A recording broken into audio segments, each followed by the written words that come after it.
Hello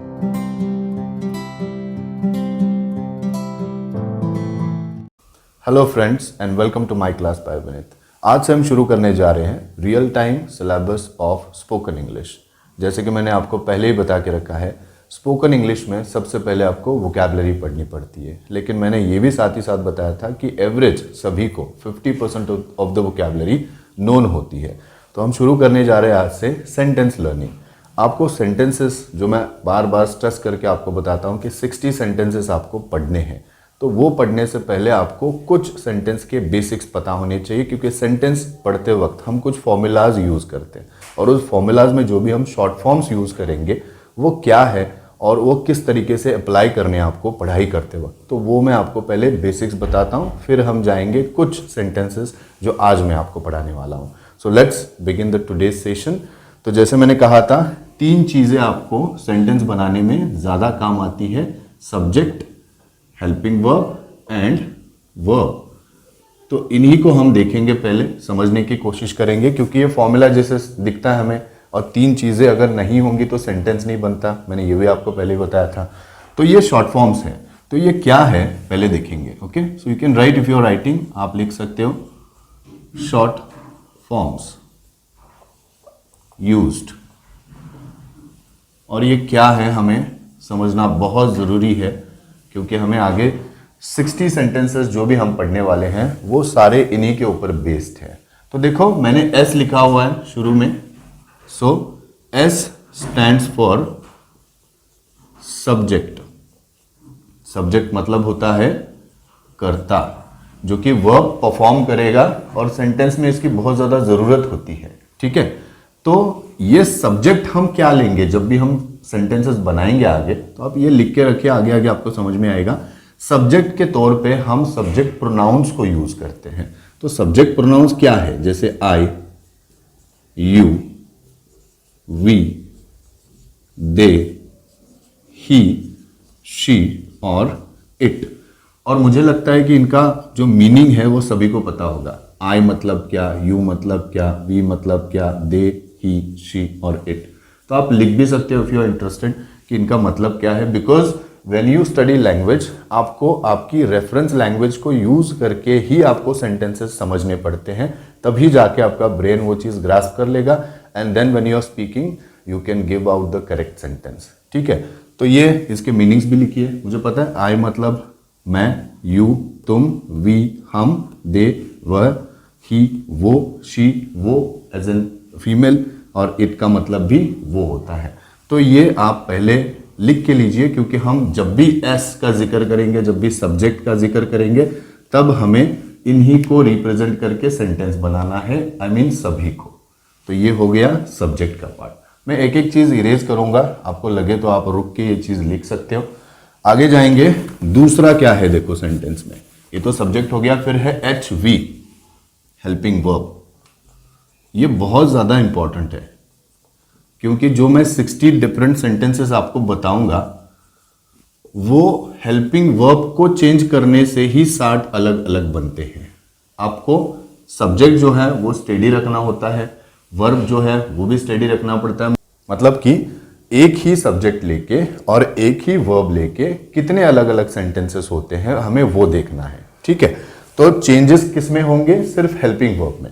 देखो, helping verb में कभी भी कोई हेल्पिंग वर्ब का कोई मीनिंग नहीं होता। सो नो मीनिंग लिख रहा हूं मैं यहां पे, नो मीनिंग। ओके, बट फिर भी ये सेंटेंस को मीनिंग दे देता है। फॉर एग्जांपल, जैसे देखो, आई सब्जेक्ट है, गो वर्ब है। यहां पे अगर आपने कैन वर्ब लिया, शुड वर्ब लिया, ओके, विल वर्ब लिया, ये देखो इंडिविजुअल कैन का मतलब नहीं है, शुड का मतलब नहीं है, विल का मतलब नहीं है, लेकिन जब ये वर्ब के साथ किसी सेंटेंस में आता है तो सेंटेंस को मतलब देता है। जैसे आई कैन गो, मैं जा सकता हूं, आई शुड गो, मुझे जाना चाहिए, आई विल गो, मैं जाऊंगा।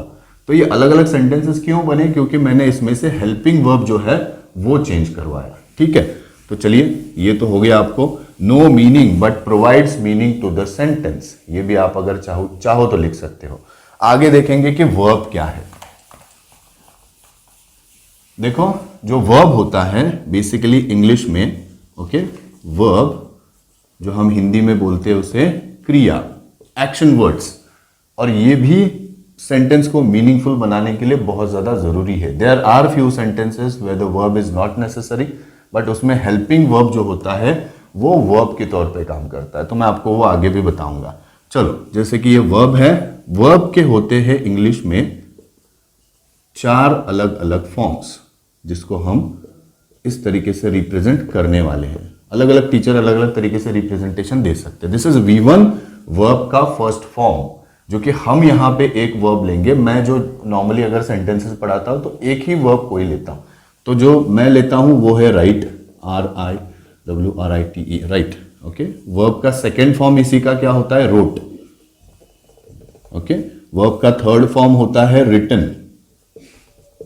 ओके, और वर्ब का जो ING लगाओ, इसको V1 ING बोलो, V1 ING। तो वर्ब के फर्स्ट फॉर्म को ही ING लगता है, मतलब क्या, इट बिकम्स राइटिंग। ठीक है, तो write, wrote, written and writing, ये हो गए हमारे बेसिकली 4 वर्ब के फॉर्म्स, और हर कोई वर्ब के 4 अलग अलग फॉर्म्स होते हैं। आगे चल के देखो, आपको सेंटेंसेस में ये बहुत जरूरी है कि आपको हर कोई वर्ब जो आप यूज करते हो उसके ये 4 फॉर्म्स आने ही चाहिए, क्योंकि वेरिएशन इसी में है कि हेल्पिंग वर्ब चेंज होगा, और हेल्पिंग वर्ब के साथ कौन सा, मतलब V1 आएगा या V2 आएगा या V3 आएगा या V1 ING आएगा, ये फिक्स है, फिक्स है। और मैं शॉर्ट में आपको बताता हूं, जिसका मैं ये और एक वीडियो भी बनाने वाला हूं वैसे, लेकिन फिर भी देखो, V1 ING always comes with B। Okay, ये B क्या है, आगे अभी आगे आपको समझ में आएगा। B is basically helping verb, और जो M is are, was, were, will be, ये इसके प्रेजेंट, पास्ट और फ्यूचर के अलग अलग फॉर्म्स है। उसी के साथ V1 ING फॉर्म यूज होता है। सेकंड जो है V3 है, V3 will always come with have. Okay, जैसे देखो यहाँ पे V3 क्या है, रिटन है, तो have written, okay, has written, had written, will have written, ये हैव के फॉर्म्स है, और उसी के साथ V3 का इस्तेमाल होगा। ओके, और जो V1 है, मैंने प्रीवियस वीडियो में बताया था, इसका एक ही सेंटेंस होता है एंड इसके बहुत सारे होते हैं, इसलिए हमें कैजुअली ज्यादातर हमें V1 पता होता है सभी का, लेकिन V2, V3, V1 ING भी पता हो, V2, V3 में ज्यादा प्रॉब्लम होता है। तो कहने का मतलब यह है कि आपको हर किसी वर्ब के 4 अलग अलग फॉर्म्स जो है वो आने चाहिए। तो अभी देखिए यहाँ पे जैसे मैंने लिखा हुआ है, this was the last important thing to form sentence. Subject पता चल गया, जो सब्जेक्ट प्रोनाउंस मैंने दिए थे, I, you, we, they, he, she, it। उसके बाद में हेल्पिंग वर्ब्स हम चेंज करेंगे, helping verb will change to sentence. ठीक है, यहाँ पे वर्ब जो है उसके हम फिलहाल ये यूज करेंगे, write, wrote, written and writing.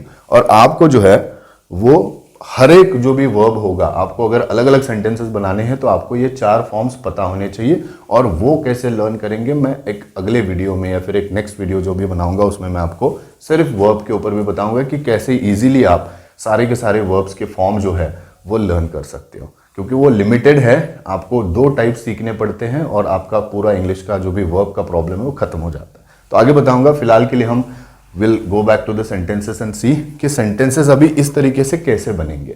आज मैं आपको सिर्फ 2 या फिर 4 बताने की कोशिश करता हूँ, जितने भी वीडियो में पॉसिबल है, और फिर बाकी बचे ये। अगर आपको इनिशियल एक्सप्लेनेशन पता चले, एक सेंटेंस बनाना है, तो फिर मेरे अगले वीडियोस के जो भी मैं आप देखोगे तो उसमें आपको कोई ज़्यादा दिक्कत नहीं होगी। तो चलिए शुरू करते हैं। जैसे मैं आपको अभी फर्स्ट जो स्ट्रक्चर बताने वाला हूँ, ये मैं रहने देता हूँ यहाँ पे, ताकि मुझे आपको बताना है कि how does it relate. This is main format, ये है कि जनरल फॉर्मेट है, और इसमें हेल्पिंग वर्ब, और मैं वर्ब जैसे जैसे चेंज करते जाऊंगा, सेंटेंसेस जो अलग अलग बनते जाएंगे, और जो 60 सेंटेंसेस है वो तीनों इसी फॉर्मेट में मैच होते हैं। तो देखो, फर्स्ट जो मैं जनरली फॉर्मेट बताता हूं वो इजी लेता हूं, ताकि बच्चों को आदत हो जाए कि किस तरीके से लिखना है, किस तरीके से रेफरेंस लैंग्वेज में आपको रिप्रेजेंट करना है। तो फर्स्ट स्ट्रक्चर इज, जैसे मैथमेटिक्स के आप फॉर्मूला लिखते हो उसी तरीके से, subject plus can plus V1, ये साइन दर्शाता है पॉजिटिव सेंटेंस। ओके, क्योंकि नेगेटिव सेंटेंस भी होता है, अगर मैंने हेल्पिंग वर्ब को नॉट ऐड कर दिया तो वो नेगेटिव हो जाएगा। So subject plus can plus V1, this is positive, और इसका मतलब है कर्ता क्रिया कर सकता है। अभी मैं ये इरेज कर देता हूं थोड़ी देर के लिए, लेकिन आपको ये तो बात पता चली कि सब्जेक्ट, हेल्पिंग वर्ब, वर्ब, तीनों का combination makes a complete sentence. देखो यहाँ पे सब्जेक्ट क्या लेना है, अभी ये जैसे सॉल्व करते हैं ना मैथमेटिक्स में, उसी तरीके से सॉल्व करना है। सब्जेक्ट हम पहले लेंगे सारे जितने भी है, I, you, we, they, he, she और इट। अभी सब्जेक्ट में क्या एडिशन करना है, यहां पे स्पेसिफिक इस फॉर्मेट में कैन का एडिशन करना है, तो मैं सब में कैन ऐड कर रहा हूं। I can, you can, we can, they can, he can, she can और इट कैन। ठीक है, अभी इसमें देखो क्या है, मुझे V1 ऐड करना है। क्या ऐड करना है? V1। और जैसे मैंने आपको लिख के दिया था इसके पहले कि हम वर्ब जो है वो राइट यूज कर रहे हैं, तो right is the first form of V1। ठीक है, बेसिकली वर्ब। तो फिर हम क्या करेंगे, I can write, you can write, we can write, सभी को राइट लिखना है, मैं लिख नहीं रहा हूं फिलहाल। ठीक है, तो आपके पास अभी कुछ सेंटेंसेस बने हुए हैं और ये इस फॉर्मूला से रिलेट करते हैं, subject plus can plus V1 positive. ठीक है, अभी इसका मतलब कैसे आप निकालोगे, तो यहां पे देखो सब्जेक्ट इज कर्ता और वर्ब मतलब क्रिया, जो भी है। हमें सब्जेक्ट अलग अलग है लेकिन क्रिया फिक्स है, लिखना। ठीक है, तो आई कैन राइट, मैं लिख सकता हूं, क्योंकि कर्ता क्रिया कर सकता है, कर्ता मैं और क्रिया लिखना, तो मैं लिख सकता हूं। ठीक है, तो ये मतलब आगे लिखना है आपको, मैं लिख सकता हूं। ठीक है, उसके बाद में यू कैन राइट मतलब क्या होगा, तुम लिख सकते हो। अब ये जो एंड है ये हिंदी में चेंज हो सकता है, कभी हूं है कभी है, आपको वो समझना पड़ेगा। वी कैन राइट मतलब हम लिख सकते हैं। दे कैन राइट मतलब वह लिख सकते हैं, क्योंकि they is plural. He can write मतलब वो लिख सकता है। शी कैन राइट मतलब वो लिख सकती है, okay, because she is referring to female. It can write का फिलहाल के लिए छोड़ दो, बिकॉज इट कभी कभी दे जैसे साउंड कर लेता है, तो मैं आपको आगे ये बता दूंगा। But what you have to do is, इस तरीके से आपको जो भी मैं स्ट्रक्चर्स दूंगा ये आपको ये सॉल्व करने हैं। These structures you have to solve. Subject plus can plus V1 positive, इसका मतलब हो गया कर्ता क्रिया कर सकता है। ठीक है, तो अगर आप ये ध्यान में रखोगे, कैन मतलब कर सकता है, बेसिकली आपको यही ध्यान रखना है, कैन मतलब क्या है, कर सकता है।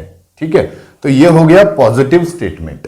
आप इसका स्क्रीनशॉट ले सकते हो या फिर आप रुक के देख सकते हो क्या भी लिखा है, और मैं एक बार वापस पढ़ के बताता हूं क्योंकि मैंने पूरा पूरा लिखा नहीं है। ठीक है, आई कैन राइट, मैं यहां से पढ़ता हूं, चलो। Subject plus can plus V1 positive, कर्ता क्रिया कर सकता है। आई कैन राइट, मैं लिख सकता हूं। यू कैन राइट, तुम लिख सकते हो। वी कैन राइट, हम लिख सकते हैं। दे कैन राइट, वह लिख सकते हैं। ही कैन राइट, वो लिख सकता है।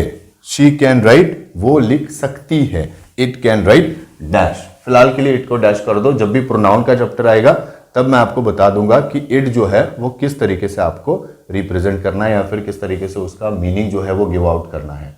तो यहां तक आपको समझ में आया होगा, आई होप कि you know this is positive structure. अभी हम देखेंगे नेगेटिव स्ट्रक्चर क्या है। ठीक है, तो वो मैं पूरा का पूरा सॉल्व तो नहीं करूंगा, लेकिन आपको जैसे मैंने अभी सॉल्व करके दिया हुआ था उसी तरीके से आपको नेगेटिव स्ट्रक्चर भी जो है वो सॉल्व करना है। ठीक है, so now number 2, this is going to be subject plus can not plus V1 negative.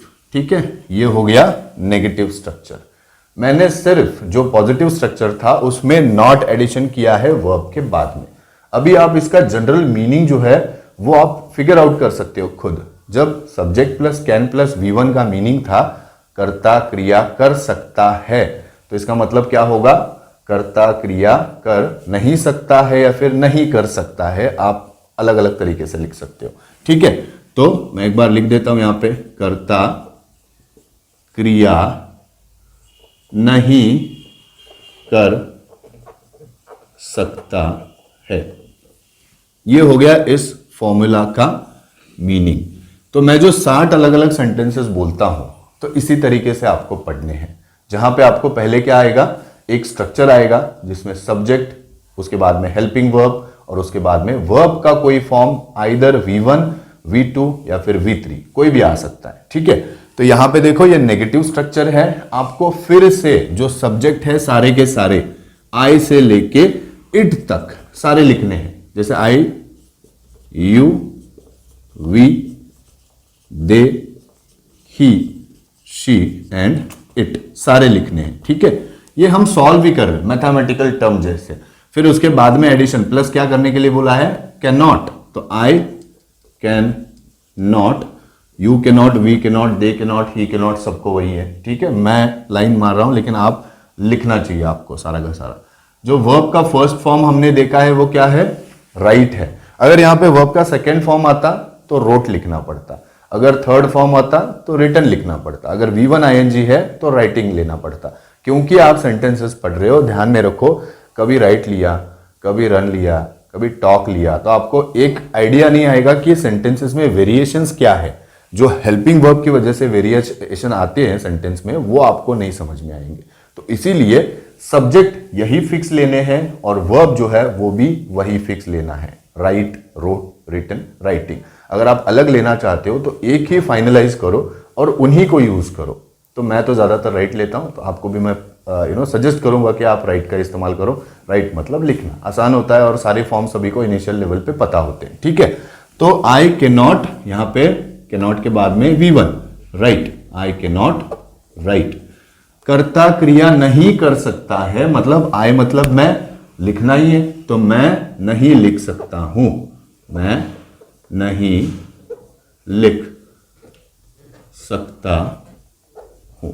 मेरी हिंदी में गलती हो सकती है, लेकिन आप जो भी मैं बोल रहा हूं वो सुनने की कोशिश करें, that is very important. I can not right, मैं नहीं लिख सकता हूं। यू कैन नॉट राइट, तुम नहीं लिख सकते हो। वी कैन नॉट राइट, हम नहीं लिख सकते हैं। दे कैन नॉट राइट, वे नहीं लिख सकते हैं। ही कैन नॉट राइट, वो नहीं लिख सकता है। शी कैन नॉट राइट, वह नहीं लिख सकती है। It can not right dash, it को डैश कर दो फिलहाल के लिए, प्रोनाउंस में ले तो रहे हैं लेकिन हम मीनिंग वाइज जो है हम जाएंगे नहीं फिलहाल के लिए। सो आई होप कि आपको ये दो स्ट्रक्चर समझ में आए। जो मैंने ये इनकम्प्लीट रखा हुआ है वो आप सॉल्व करने की कोशिश करो। ठीक है, इट्स वेरी इजी, मैंने ऑलरेडी बोला भी है, आप रिवाइंड करके आप देख सकते हो कि मैंने क्या क्या बोला है। वही चीजें यहाँ पे लिखने की आप कोशिश करो। तो इसी तरीके से आपको 60 टोटल सेंटेंसेस जो है वो पढ़ने पड़ते।